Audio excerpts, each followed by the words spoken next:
In 1689, the Puritan-led bourgeois revolution prompted the British Parliament to pass the so-called Bill of Rights, creating the first constitutional monarchy on earth, the United Kingdom.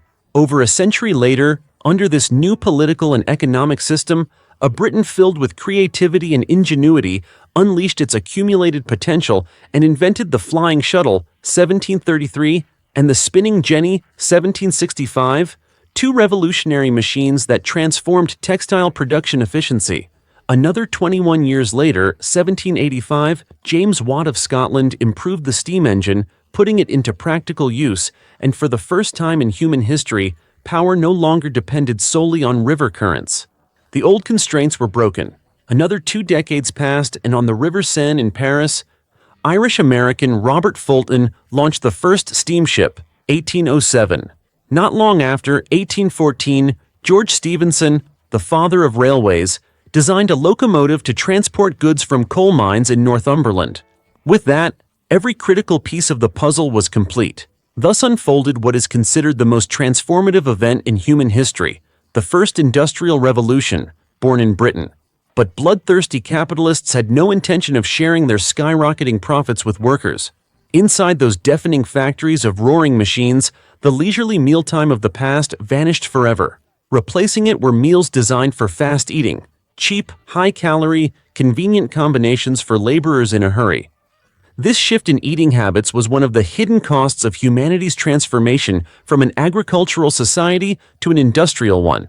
And today, we're going to tell the story of those foods. In 1801, an American named Josiah Bent experimented repeatedly in his own bakery and created a savory snack made only from flour and water, baked with precise control of heat and time, resulting in an unusually crisp texture, the water cracker. From the port of Boston, these crackers set sail as 19th-century maritime trade flourished, eventually landing in Australia, New Zealand, South Africa, and beyond. By the time they reached Britain, these unassuming little biscuits had already made Josiah Bent's company, G.H. Bent, a rising star in the food processing industry and one of the earliest branded food products of the Industrial Revolution. But while American water crackers were surprising the taste buds of British industrial workers, we shouldn't forget something important. Long before that, as early as the Roman conquest of Britain, around 43 AD, laborers of the British Isles had already discovered their own native cracker, the oatcake. Oats hold a cultural significance in Britain that runs deep in the nation's food traditions. This crop, which prefers cool climates and dry highlands, thrives in northern England and across all of Scotland. In earlier times, it served as both human food and livestock feed, which led the upper classes to mock common folk for eating it. One of the most famous examples is that old London saying, "Oats are only fit for horses and Scots," but tough-mouthed Scots were quick to retort, "The best horses come from England, but the best men are born in Scotland." Just like this constant back and forth between the two, oatcakes themselves have held a similarly conflicted reputation. As a food, oatcakes evolved into different forms across the British Isles. In Scotland, considered the most authentic and traditional, they are firm, dense, and evenly rounded cakes. In Wales, they become thin cakes that must be hung on beams to dry and bake. But in southern England, where oats were less abundant but industrialization was strongest, oatcakes were made from coarse oats mixed with oat flour, with butter, cinnamon, and dried fruits added, kneaded into shapes like small buns, and baked in an oven. A food somewhat dry, even slightly hard to swallow. During the Industrial Revolution, oats were cheap, so workers often had for breakfast porridge made from oats and a little milk, flavored with berries. For a simple and convenient lunch, a few oatcakes warmed by the stone stove became the common choice of the time. For this reason, this convenient food appeared most frequently in pottery factories with built-in furnaces and in coal yards where fuel was abundant. Now, in southeast London, there is a small town called Bermondsey.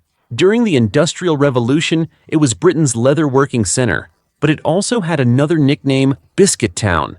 That's because the famous Peak-Friens Biscuit Company was located there. In 1854, Giuseppe Garibaldi, a key figure of Italian unification, leader of the Red Shirts, and a hero praised by Hugo, Dumas, George Sand, and others, visited Britain, and Pique Friens created a biscuit to honor him.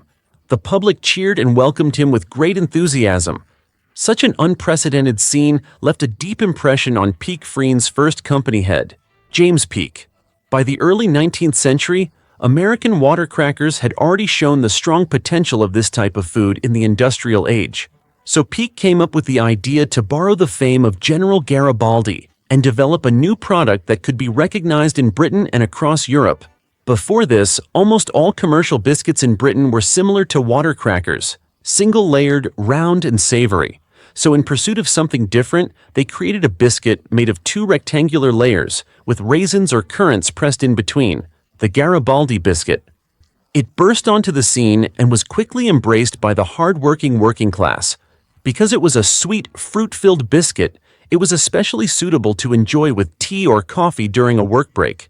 After all, the working class had no time, unlike aristocratic ladies, to arrange fancy cakes, scones, and sandwiches. Maybe it was precisely this laborer's biscuit identity, plus the creative idea of pressing raisins between two crispy layers, that gave it a joking nickname in Britain, the squashed fly biscuit, because the raisins looked like flattened insects.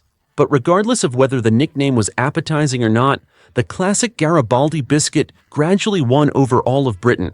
This biscuit style later appeared in many other brands, and even after a century and a half, it remains a beloved tea-time snack among British consumers today. Later, similar biscuits appeared in many other brands and continued to spread across the market. Even a century and a half later, it remains a beloved tea-time snack among British consumers. In 2005, the classic Anglo-American German dystopian film V for Vendetta was released. The most iconic symbol in the movie is, of course, the black and white mask worn by V. But did you know, behind that exaggerated, playful mask lies more than just anger from the people toward the film's Norse fire regime. It also carries a real piece of history, and even a traditional food. Yes, there is a dish hidden behind it. Back in the year 1605, a radical named Guy Fawkes attempted to blow up the Houses of Parliament and assassinate King James I and his ministers, all in hopes of restoring Catholic power in England. Fortunately, on November 5th of that year, the plan was accidentally exposed. Fawkes was arrested, and the king and his ministers escaped disaster. Soon after, Parliament even turned the tragedy into celebration.